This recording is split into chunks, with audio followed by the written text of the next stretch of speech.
काळजी घ्या.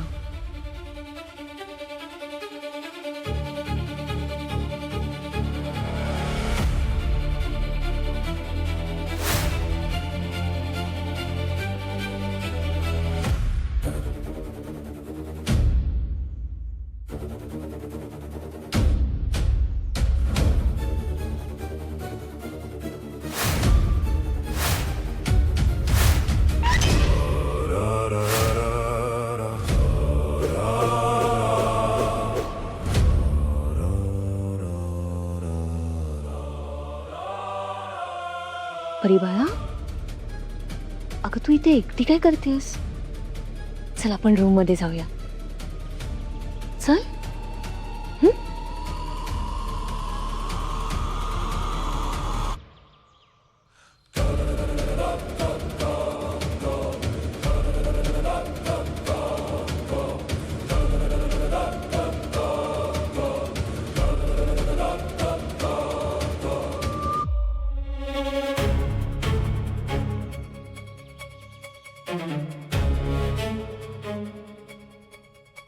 किती दिवस असं भिकाऱ्यासारखं जगायचंय स्वतःच्याच घरात स्वतःच्याच पैशांसाठी.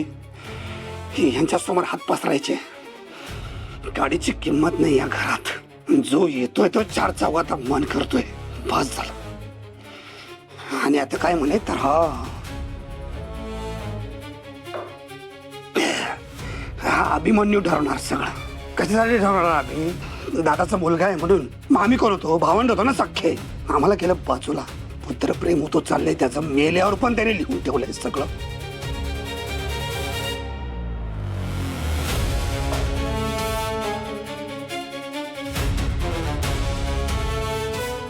अहो परत सुरू केलं तुम्ही? का करताय हे? कशासाठी? हे सगळं घेऊन प्रश्न सुटणार आहेत तुमचे? तुला पण डोळ्याला लागत का उपदेशाचे? माझं डोकं फिरलंय आधीच तुला सांगतोय. बाजूला हो, बोलू नको अजिबात. मी उपदेश देत नाहीये, मी सांगतेय तुम्हाला. हे बघा, माफ करा, पण बघायला गेलं ना तर माफी तुम्हीच मागायला पाहिजे, कारण चूक तुमचीच आहे. माफी मागा घरच्यांची आणि एकदाच संपवून टाका हा विषय. मी मागायची माफी? सुरुवात त्यांनी केली होती ना, मग आता त्यांनी यायचं आणि माझी माफी मागायची. कळलं का? मी नाही माफी मागणार. हे घर, ही संपत्ती, हे सगळं माझं पण आहे ना. माझा पण हक्क आहे ना यावर. मी पण किर्लोस्कर आहे ना. मग हे आपल्याला असं का वागवतात? असं का वागवतात? आशीर्वादासारखं असं बाहेर का ठेवतात? हे सगळं तुम्ही खूप रागात बोलताय. तुम्ही जरा शांत व्हा आणि कधीतरी आपल्या बाळाचा विचार करत जाओ. तुमच्या या वागण्याने काय परिणाम होईल त्याच्यावर. अगं मग याचा विचार त्यांनी नको करायला. मीच करतोय हा विचार. हे सगळं बोलतोय, हे करतोय ना बाळासाठीच करतोय. हा विचार त्यांना नाही येत. हा नातू त्यांचा नाही आहे. आणि हा राग आहे ना तुला आजचा वाटतोय माझा, पण आजचा नाहीये अलका. इतकी वर्ष रागच गिळत बसलो इथे मी. अलका, अगं काही वर्षापूर्वी माझ्या सहीशिवाय एक कागद हरत नव्हतं इथे. आणि आज स्वतःच्या खिशातले पैसे काढायचे म्हटले तरी समोरच्या चेहऱ्याकडे बघावं लागते मला. काही जगणं आहे, काही जगणं आहे. थर्ड क्लास जगणं जगतोय आपण. Third class. लोक म्हणतात सत्ता बदलली की माणसं बदलतात. अलका, लोक खरंच बदलतात का? ज्या लोकांची माझ्या समोर उभं राहायची हिंमत नव्हती ना, ते मला शहाणपणा शिकवतात. ते येऊन मला शिकवणार, मला शिकवणार नाही. ऐकणार कोणाच मी. जो कोणी माझ्या वाटेत अडवा येईल ना,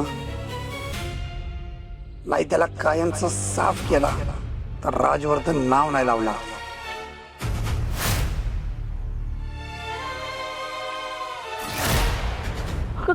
काय बोलताय तुम्ही?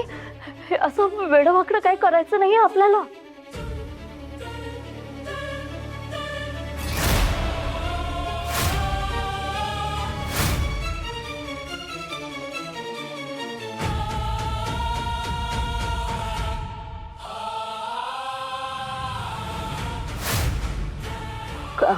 काय ग वृंदा, काय झालं? दूध तुमच्यासाठी आणलं होतं. हां, ते मी येते नंतर. हां. वृंदा,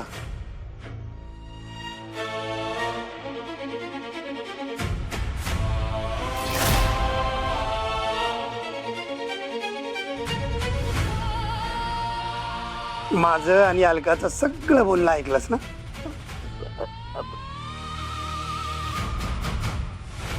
नाही, मी नाही ऐकलं काही. उत्तम उत्तम. कारण या खोलीत जे काय घडतं ते जर खोली बाहेर गेलं ना, कोणासाठीही चांगलं होणार नाही. कोणासाठीही. कळलं?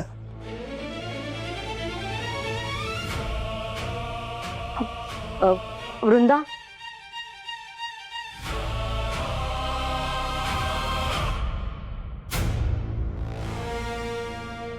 काय राहील ना लक्षात?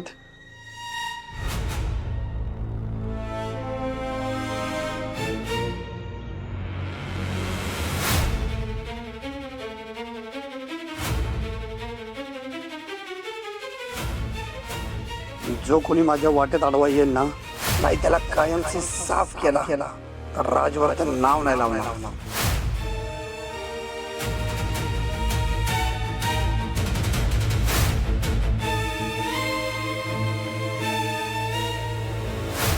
हे राजवर्धन साहेब नक्की कसे आहेत? त्यांच्या आयुष्यात असं काय घडलंय की ह्या घरातल्या प्रत्येकावर सूड उगवायचं बोलतायत, सगळ्यांचा बदला घेणार असं बोलतायत? मोहन, तू काळजी करू नकोस, मी आहे इथेच. मी तुला या सगळ्यातनं नक्की सोडवेन.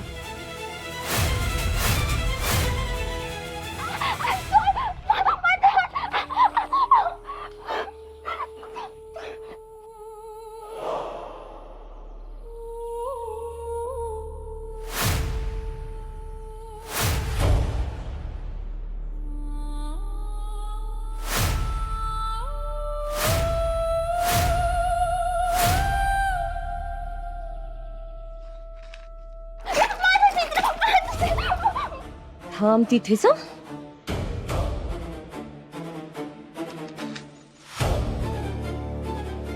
जिथे तिथे डोकं चालवायची गरज नसते.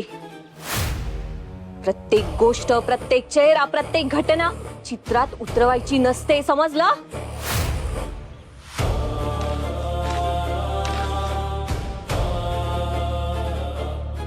या चित्राचे जसे तुकडे केलेत ना, तसंच तुझं करायलाही वेळ लागणार नाही. हा,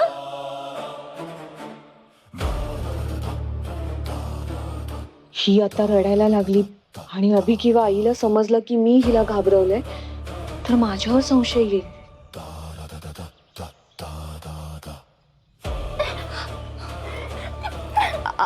बाळा, अगं घाबरू नको. हे बस बस. परी बाळा, घाबरू नकोस म्हंटल ना. अगं तू माझं बाळ आहेस, मी तुला काहीच करणार नाही बघ. आणि तुला एक सांगू का, अशी आहे ना सारखी चित्र काढायची नसतात, मग तू बरी कशी होणार?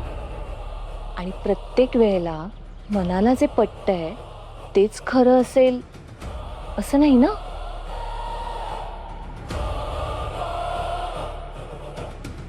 सर्ववशे मम सदा सर्व मम विधेय, सर्ववशे मम सदा सर्व मम विधेय.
तो खरंच अपघात होता की घातपात या घरात काहीच सरळ नाहीये. प्रत्येक गोष्टी मागे काहीतरी गूढ लपलेलं आहे.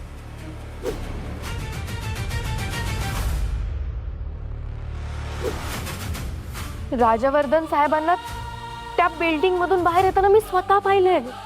ते काहीही करू शकतात.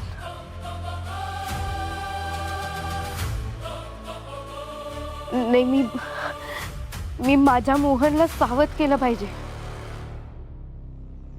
झाकली मोठ 1.25 लाखाची, ती बंदच बरी. ती जर उघडली ना, सगळ्यात आधी स्वतःच नुकसान होतं.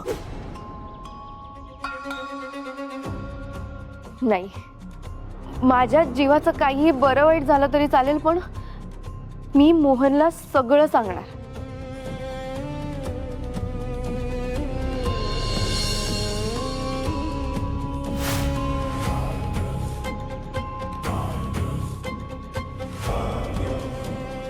सांगू की नको? कदाचित माझा गैरसमज असेल तर. नाही, पण जर खरंच काहीतरी मोठं घडणार असेल तर, आणि या सगळ्याचा संबंध अभिमन्यू सरांशी असेल तर, मी जर गप्प राहिले तर मी कधीच माफ नाही करू शकणार स्वतःला.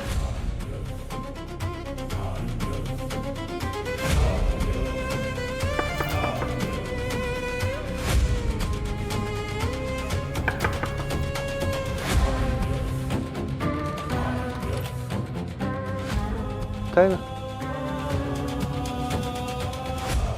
काय ग, काय झालं? काही झालंय का? सर, मला थोडं महत्वाचं बोलायचं आहे. हा, बोल ना. ते- ये आधी.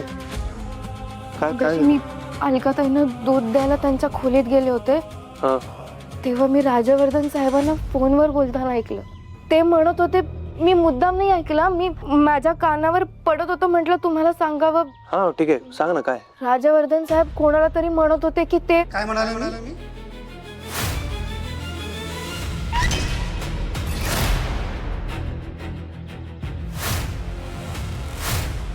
सांग ना, काय म्हणाला तो?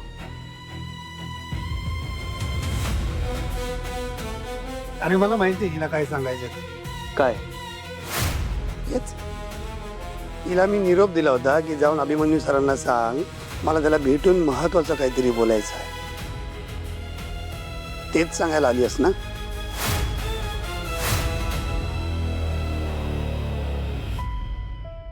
अरे मला वाटलं कामाच्या गडबडीमध्ये विसरून गेली असेल म्हणून मीच आलो, पण नाही, कमाल आहे, बरोबर वेळेवर आली आहे न विसरता.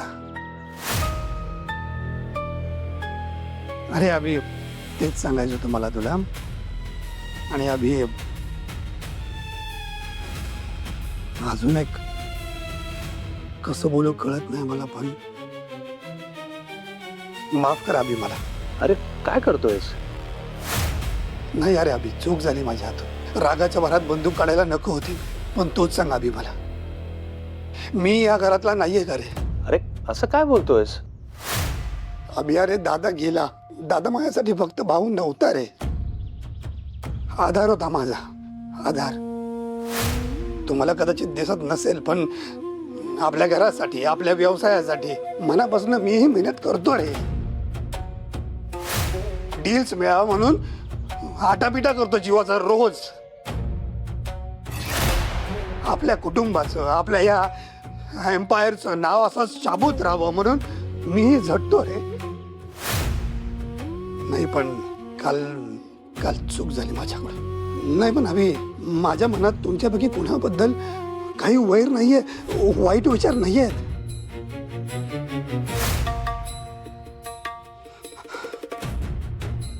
माफ कर मला जमलं तर तुला. माझी काही माफी वगैरे मागायची गरज नाहीये, पण काका जे काही झालंय त्याने आजीला मात्र खूप वाईट वाटलंय. तुला जर खरंच असं वाटत असेल की तुझं चुकलंय, तर एकदा तिच्याशी जाऊन बोलून ये, बरं वाटेल तिला. हो बोलतो. हा अभि, थँक्यू आणि सॉरी. ठीक आहे.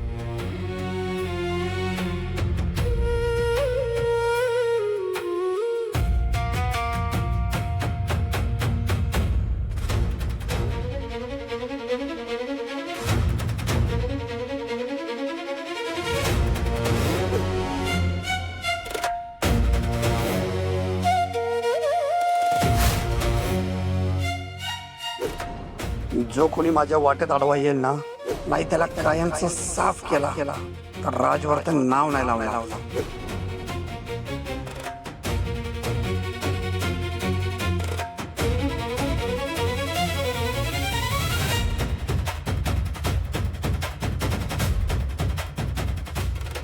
माझी चूक झाली. खोलीत जाताना बघायला हवं होतं खोलीत कोणी आहे की नाही. राजवर्धन साहेब तिथे असतील ही तर कधी कल्पना पण केली नव्हती मी. त्यांना संशय आला असेल का?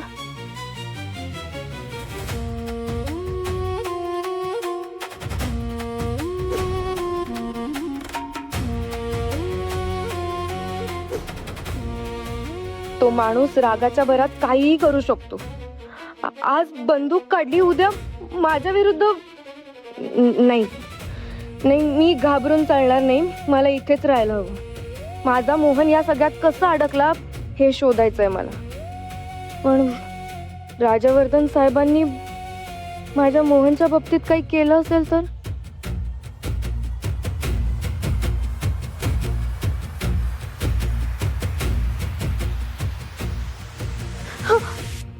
वृंदा, आजी, काय झालं ग? नाही काही नाही, मी ठीक आहे. माझ्याकडे बघ. घाबरलीस? नाही तसं काही नाहीये. खोटं बोलायला शिकायचंय तुला अजून. अगं, बंदुकीच्या आवाजाने आम्ही सगळे दचकलो. तू काय, सगळेच घाबरलेत घरातले. पण तू काळजी करू नकोस. जोपर्यंत मी या घरात आहे तोपर्यंत असं काहीही होणार नाही आणि तुझ्यापर्यंत काहीही पोचणार नाही. एक लक्षात ठेव, घराच्या भिंती जेवढ्या मोठ्या आहेत ना तेवढेच कान तिखट आहेत. आजी एक विचारू? आज घरात जे काही झालं त्याचा तुम्हाला फार त्रास झालाय का? वाईट तर वाटणारच ना. कसं असतं ना वृंदा, जोपर्यंत माणसाकडे काहीही नसतं तोपर्यंत तो माणसं जपतो आणि जेव्हा माणसाकडे पैसा येतो तेव्हा तो नात्यांचे हिशोब करायला लागतो. आपल्या घरातही आता तसंच आहे बघ. वृंदा, एक विनंती करू? आजी, अहो विनंती काय, तुम्ही हक्काने सांगा मला. हे बघ, तू या घरात जे काही बघशील, जे काही ऐकशील त्याची बाहेर कुठेही वाच्यता करू नको. घरातली दुःख बाहेर गेली की घर विखुरतं असं म्हणतात. म्हणून आजी तुम्ही निश्चिंत राहा. मी या आधी सुद्धा तुम्हाला वचन दिलं होतं आणि पुन्हा सांगते, मी तुमचा आणि या घरचा विश्वास कधीच मोडू देणार नाही. या घरात जे काही चाललंय त्याबद्दल एक शब्दही माझ्या तोंडून बाहेर कुठेच जाणार नाही.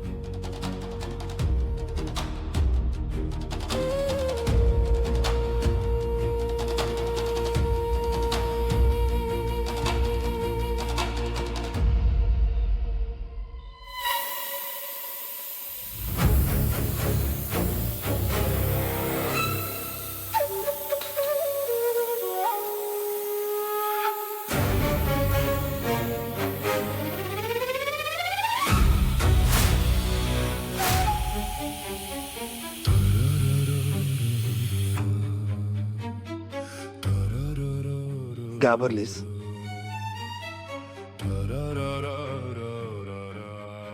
काय झालं? काही काम होतं का?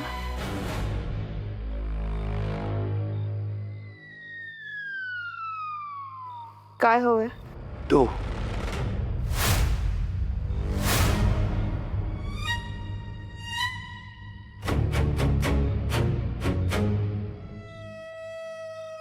घाबरलीस ना की आजच्या गोळीचा आवाज अजूनही कानामध्ये घुमतोय.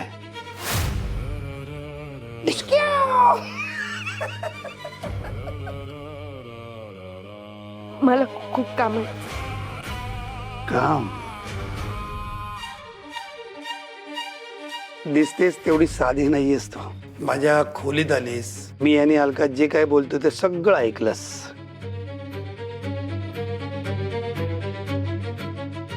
काय सांगितलं तुम्ही तुला?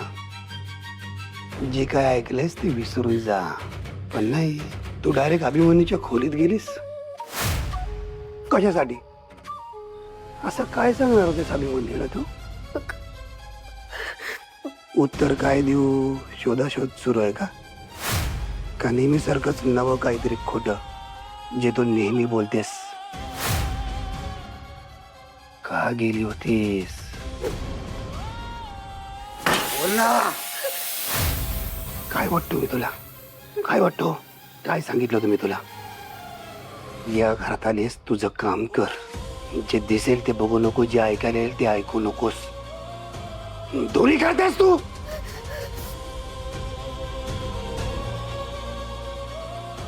लक्षात ठेव, जिज्ञासा माणसाला महागात पडते आणि जो माझ्या वाटेत आडवा येतो ना तो फार काळ उभा नाही राहत, डायरेक्ट ढगात जातो. केली तर वट, नाहीतर शेवट.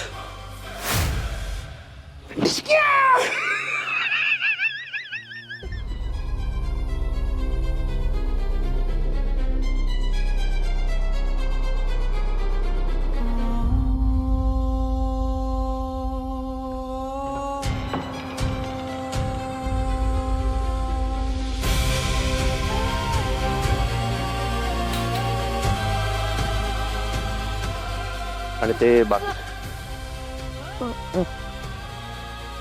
काय झालं? काय झालंय का?